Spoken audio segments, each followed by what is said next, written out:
Assalamualaikum warahmatullahi wabarakatuh. Selamat datang semuanya di mata kuliah pengantar psikologi desain.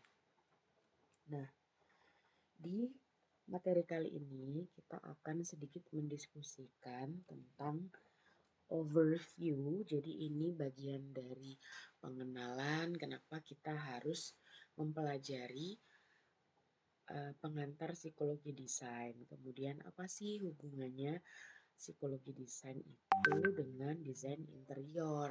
Apakah berhubungan sangat erat atau dari segi apa, fungsi ruangkah atau penggunakah atau aktivitas lainnya dan lain-lain.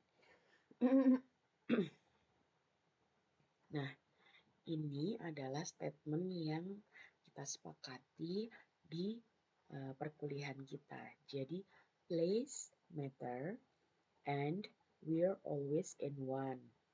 Jadi, sebuah ruangan atau sebuah tempat itu sangat punya pengaruh karena kita berada di dalam ruangan itu atau tempat itu. Gitu. Jadi, desain interior sebuah ruangan mempengaruhi kondisi mental seseorang yang berada pada ruangan tersebut. Nah, pengaruh tersebut dapat membentuk sikap dan juga perilaku seseorang.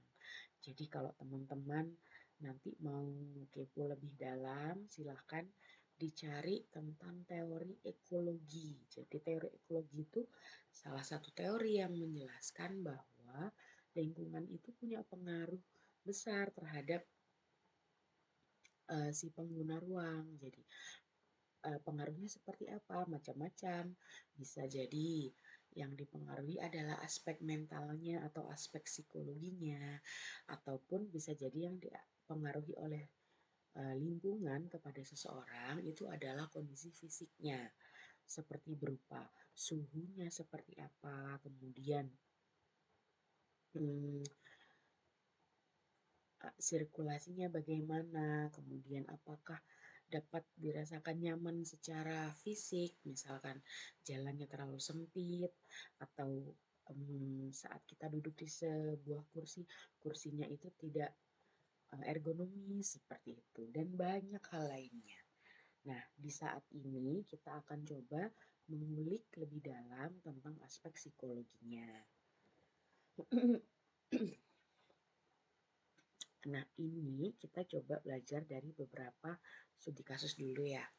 Yang pertama itu adalah studi kasus yang berkaitan dengan learning environment. Nih, di sini ada salah satu kisah dari studi kasus, kita coba pahami terlebih dahulu. Susan adalah seorang siswa yang kurang berprestasi dan ibunya selalu kesulitan membuatnya mengerjakan tugas sekolah.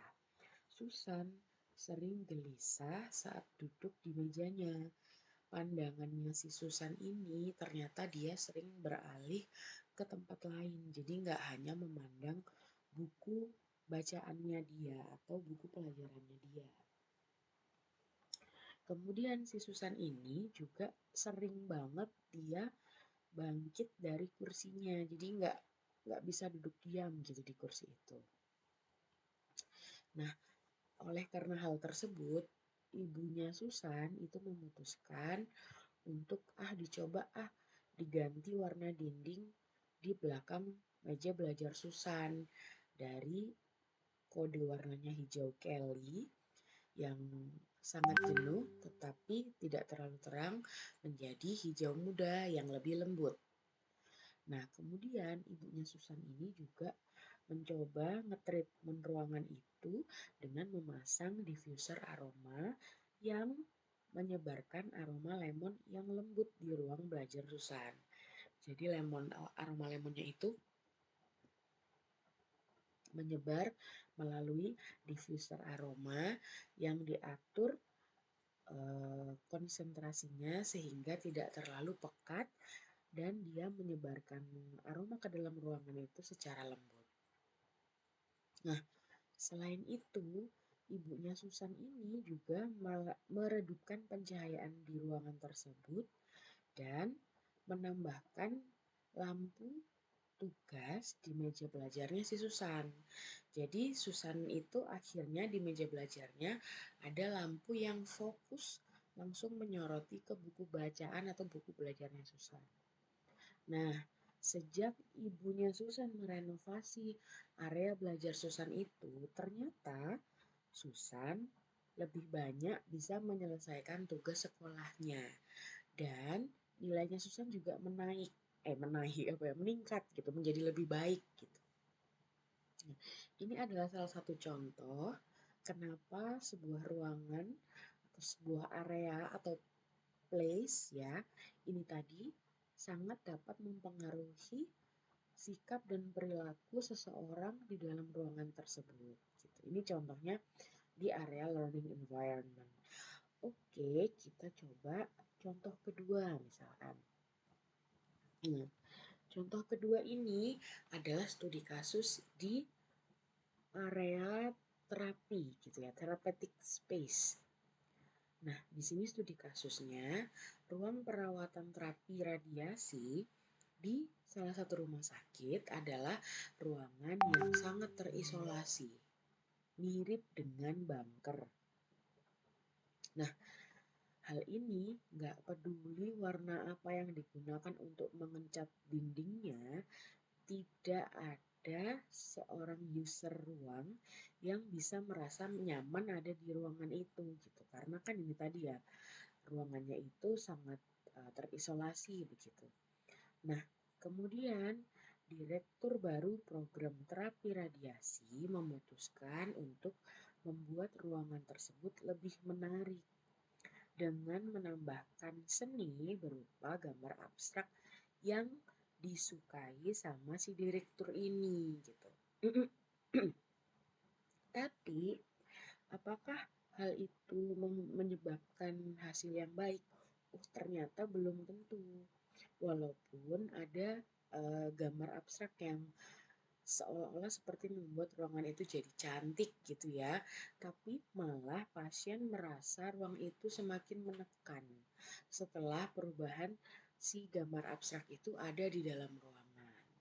Nah, kemudian kepala baru program seni rumah sakit mengganti gambar abstrak itu dengan lukisan pemandangan alam berupa padang rumput yang dihiasi dengan pepohonan.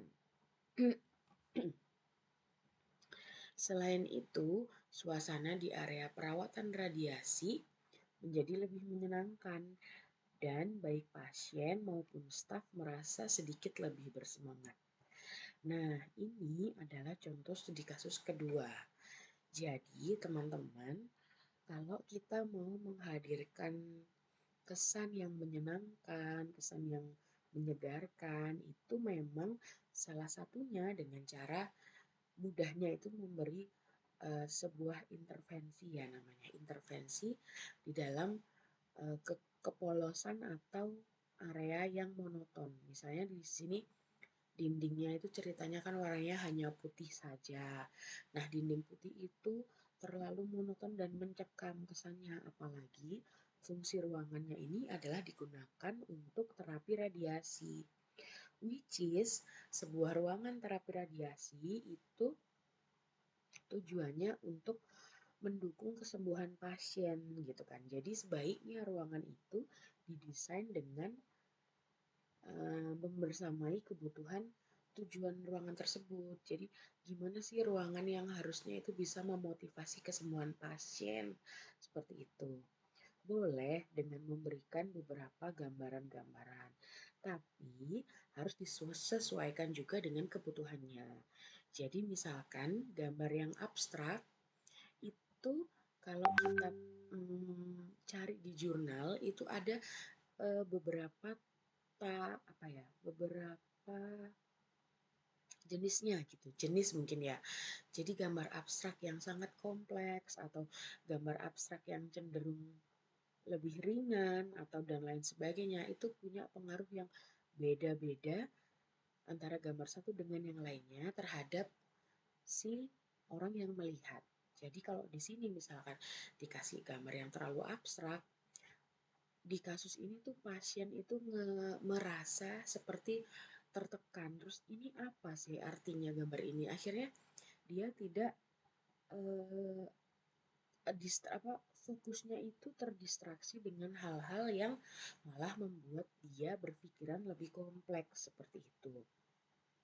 Nah, tapi kalau di kasus ini setelah lukisannya diganti dengan lukisan pemandangan alam, kalau di sini studi kasusnya contohnya adalah padang rumput hijau yang dihiasi sama pepohonan, itu ternyata malah membuat pasien itu merasa calm, terus merasa rileks, dan akhirnya mereka punya keinginan untuk sembuh lebih baik seperti itu. Kalau teman-teman nanti menghubungkan dengan materi kita terkait health care facility, di sana ada dijelaskan itu. Ternyata kita sebagai manusia itu punya kecenderungan untuk suka dan butuh melihat, merasakan, dan berada di alam. Ini sebagai kodrat manusia ya gitu ya. Jadi kalau mau menghadirkan hal tersebut ke dalam ruangan itu boleh dengan banyak cara. Boleh dengan cara menghadirkan alam ke dalam ruangan lewat jendela, atau bisa juga dengan menghadirkan gambar-gambar yang mewakili representasi alam, atau bisa juga menggunakan material-material yang berbahan dasar alam seperti itu. Itu sangat diperbolehkan. Next, kemudian berikutnya kita coba di contoh studi kasus terakhir nih. Adalah relaxing bedroom. Kalau udah ngomongin bedroom ya teman-teman, berarti kan tujuannya adalah untuk istirahat gitu ya. Karena kamar itu area untuk beristirahat yang kemudian seringkali digunakan oleh pengguna ruang itu secara private seperti itu. Yuk kita baca dulu. Di sini studi kasusnya berbunyi kalau Sam, namanya Sean gitu ya, tidak pernah bisa merasa santai di kamar tidur baru yang dirancang oleh istrinya. Waduh, kenapa nih? Gitu. Bagi sang istri, kamar tersebut terasa seperti tempat peristirahatan yang nyaman. Ini bagi istrinya Sean. Dindingnya dilapisi wallpaper dengan pola geometris yang rumit, dan istrinya Sean ini meletakkan banyak potpourri beraroma kuat di mangkuk-mangkuk di sekitar ruangan. Potpourri itu teman-teman bisa browsing bentuknya seperti apa supaya bisa ada gambaran. Dia sebenarnya adalah tumbuhan-tumbuhan yang mengeluarkan aroma-aroma alami gitu ya. Tapi macam-macam bentuknya, ada dari bunganya atau ada dari bijinya, dari daun-daunannya, macam-macam sekali jenisnya. Nah, kemudian meja di samping tempat tidurnya si Sean dan istrinya ini terbuat dari bahannya itu perunggu yang mengkilap. Nah, sementara karpetnya adalah jenis Berber yang bertekstur dan sangat kasar seperti itu. Nah, meskipun ruangan itu tidak bising dan jenis barber yang jenis barber yang berbentuk kasar. Oh maaf, meskipun ruangan itu tidak bising dan tidak terkena sinar matahari pagi terlalu dini, tapi ternyata Sen sebagai pengguna ruangan itu merasa tidak nyaman gitu. Nah, setelah dipelajari lebih banyak tentang kepribadiannya, ternyata Sean ini menyadari bahwa dia tidak se-ekstrovert istrinya dan bahwa gaya dekorasi yang dipilih terasa terlalu berlebihan gitu. Jadi kalau istrinya Sean ini mungkin lebih ekstrovert daripada Sean. Nah, dari karakter pengguna itu akhirnya terdapat perbedaan. Jadi karakternya si ekstrovert ini cenderung lebih suka eksplorasi gaya begitu ya. Nah, tapi bagi yang Sen ini yang tidak terlalu ekstrovert, gaya yang dipilih itu terlalu berlebihan sehingga menimbulkan ketidaknyamanan dia saat berada di dalam ruangan atau menggunakan ruangan itu untuk istirahat. Nah, akhirnya setelah mengecat ulang dinding, kemudian mengurangi jumlah potpori gitu dan menutup meja samping tempat tidur dengan kain karena mejanya ini tadi materialnya perunggu dan sangat mengkilat gitu ya. Jadi ditutup kain oleh Sen. Nah, baru inilah Sen itu bisa rileks dan bisa menikmati istirahat yang nyenyak di kamar tidurnya dia. Nah, dari contoh ini, teman-teman, kita bisa mengambil beberapa poin penting, yaitu ternyata untuk kebutuhan relaxing, khususnya di area tidur atau area-area peristirahatan lainnya, boleh di area spa atau nanti boleh di area-area lain yang sejenis gitu ya, sebaiknya didesain dengan memberikan kesan yang sangat rileks kepada penggunanya. Jadi, kita sebagai seorang desainer itu tidak bisa mendesain sesuai dengan kemauan kita, tetapi kita juga harus menghubungkannya dengan siapa sih pengguna ruangan yang kita desain ini, kemudian aktivitas apa sih yang mereka lakukan di sana, apakah istirahat atau makan atau belajar atau misalkan berobat dan lain sebagainya. Nah, setelah kita mengetahui dan mempelajari hal tersebut, makanya kita bisa merumuskan beberapa konsep yang rasanya sesuai untuk diaplikasikan. Oke, seperti itu dulu terkait overview dari mata kuliah ini. Materi selanjutnya bisa teman-teman pelajari di video setelah ini. Terima kasih. Wassalamualaikum warahmatullahi wabarakatuh.